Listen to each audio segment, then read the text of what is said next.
Caleb Williams in the NFL and, of course, with the Bears. But, Shady, should Caleb Williams be all in on the Bears? Should he be all in? What are we talking about here? Listen. What are we talking about? See, the Bears are listening, right? Because Caleb Williams and his pops, to the world. if they listen to me, that'd be a good team. They don't. I'd never take Justin Fields. Anyway. You do want to be a GM. Yeah. Whatever team out there is lucky enough to have me, I'll get your team on a great start. Oh, man. But no, when I say listen, as far as Caleb Williams and his dad spoke about this, like, what do we want? We want to be a great player in college and then we go to one of the worst teams in football. Because that's how it normally works. Yeah.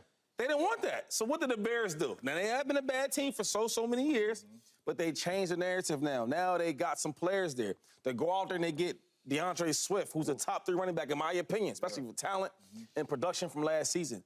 They get some solid tight ends. Then they go out there and they get some wide receivers. The year before, they get DJ Moore, right, who's a hell of a player. Yep. And then they get Keelan Allen, right, from the Chargers. So if you ask for a rookie to go into the situation to win, it's got to be the Bears. And it reminds me of a player that reminds me of in Kansas City. When he came to the league, Patrick Mahomes, he had a lot of players around him. Now, he did sit for a year. Yeah. When you look at the guys like Jeremy Maclin before he left, you look at a guy like Tyreek Hill, Travis Kelce, it's the same thing. And they look the same in college. So if I'm Caleb Williams, I'm going there. I don't know how this could even be a conversation. I know that there is this idea that going to a bad team is a bad situation for a generational talent. Yeah. And you don't want to put yourself in a position where you could struggle early or it could damage your career, which does happen to guys a lot. I can't imagine the talents that have been squandered by bad organizations, players that we blame for being responsible for losing when they really went into a bad situation. And we do give players a lot of grace. Yeah. But this is not Eli Manning coming into the NFL. This is not John Elway. This is 2024. They did not have YouTube. They did not have Twitter, Reddit, Instagram, Snapchat, TikTok for now. They did not have that. DoorDash. They did not have DoorDash. I love DoorDash. We order food, Shady. My point is, if you make a move like this and say that you're not going to an organization, you're not going to be met with the same reaction that you did in those years. It is a new time. Yes. And especially because we have, as of recent, seen a player come out of college who left college at a much higher level as far as team success in Joe Burrow, had an incredible season himself, and came in and went to Cincinnati that was not a good organization. And in his second year, took that team to the Super Bowl. So as far as I'm concerned, the modern standard is set. Because he went there, and there was talks about if he should say he wasn't going to go there. And he said, no. Not only am I an Ohio kid, I'm going to go to the team that drafts me, and I'm going to make them better. And he did. Yes, he did. And we did not talk about Joe Burrow the way that we talk about Caleb Williams. Now, I did.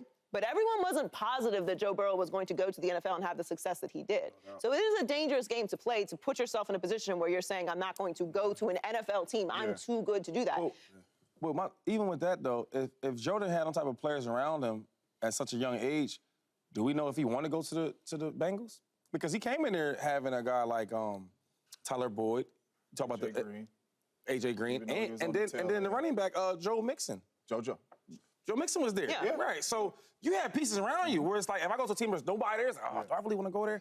So you look at Caleb, well, he's happy to be there. He's embracing the opportunity to play with the Bears because of the players they do have. So I love, I guess, the comparison with Joe. But if Joe didn't have them weapons over there, would he be willing to play in Cincinnati? Maybe, but he did go there. He did? And he did make them better. Very well. He changed that organization around. And we talk about the Bengals like they're a serious organization now because of Joe Burrow. And he made all them boys better. And that's the blessing and curse about being the #1 pick. Right. The blessing is you're going to make a lot of money, and you're going to have an opportunity to play in this league for a long time, and they are going to give you chance after chance after chance, because it's always going to be an organization that say, he went #1. He didn't work out over there. We could fix him. You're going to get chance after chance.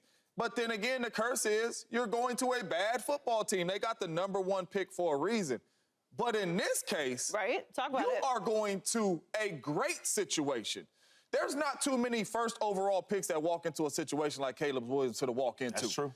A big-time all-pro receiver in Keenan Allen. Another big-time receiver in DJ Moore. A big-time running back in Swift. 2 really good tight ends in Clement and Everett. Like, a good offensive line. You are going into a really good situation being the #1 overall pick. So I don't know how this man could even sit there and fix his lips or even be thinking about not going to the Chicago Bears. This right here is a blessing for a young quarterback to go in a situation like this with the people around him. Caleb Williams is going into a very blessed situation being the #1 overall pick. I don't know that I would say it's a great situation. Great. But I don't know if I'm going to great. It's a good situation. Why do you think it's a great What's not situation? great about it on the offense? Well, I mean, this is on paper. There's lots of situations that look good on paper. I think it's a good situation. But where I would agree with you is normally they are going to the worst team in football, or they're going to a team that has had to give up a lot of assets to move into that situation. The Bears weren't the worst team in football. No.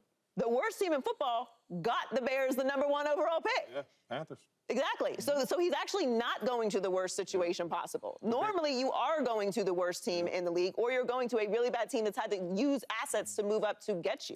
So it is a better situation than it normally is when you are the #1 overall pick. The Chicago Bears were not that bad of a team. They were bad, but they weren't the worst team in the league. They got that because of the move they made last year. So their pick is 9th?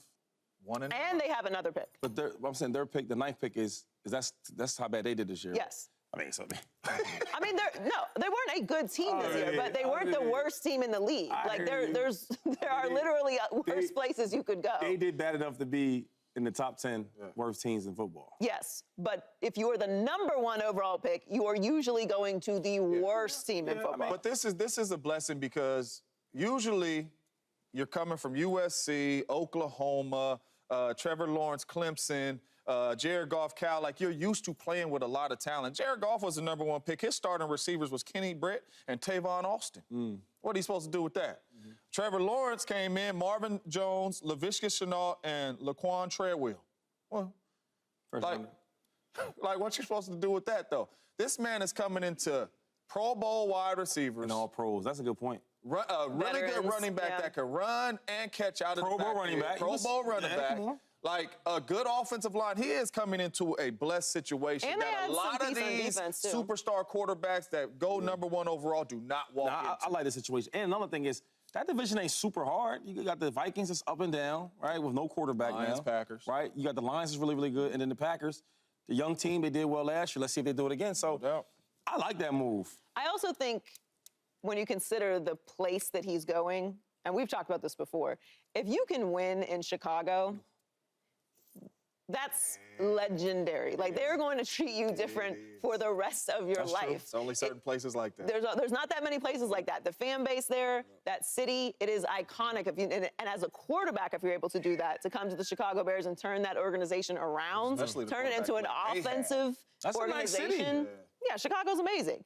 I love it, and I don't think that he should even consider not going there. But Deion Sanders is not necessarily a fan of Caleb Williams going from LA to Chicago, saying Chicago's cold, man.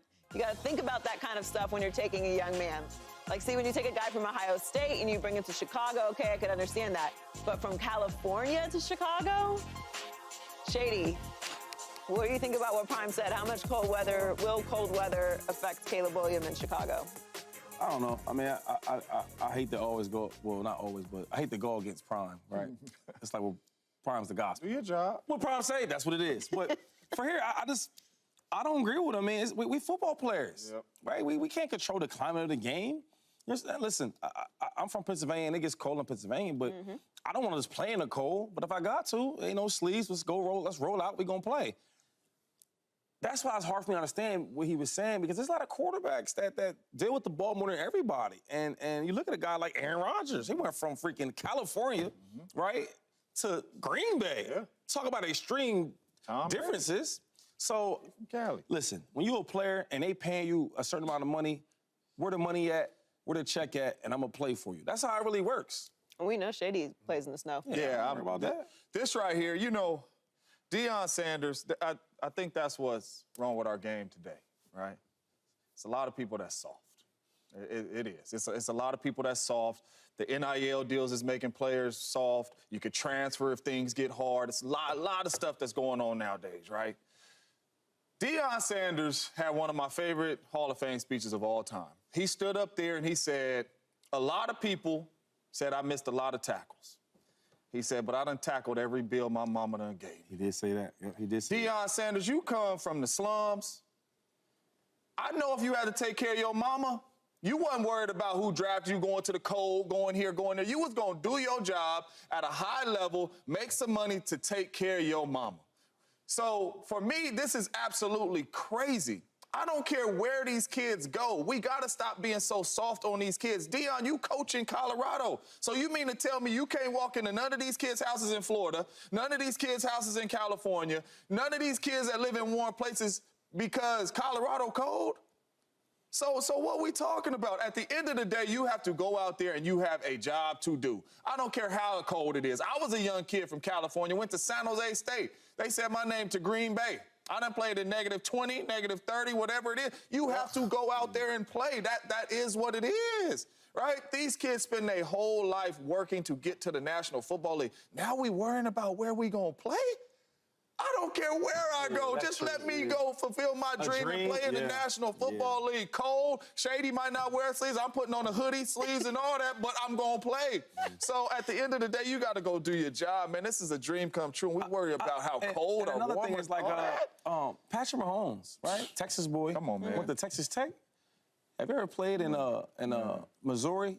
Yeah, Kansas City is Oh, I didn't even know that. I got there. I didn't know how cold Kansas City was. I'm like, oh my God, right? And I wasn't playing. I'm like, yo, I'm freezing. So it just shows you that, yo, if my dream is to get to the NFL, I'm gonna do whatever it takes to get there.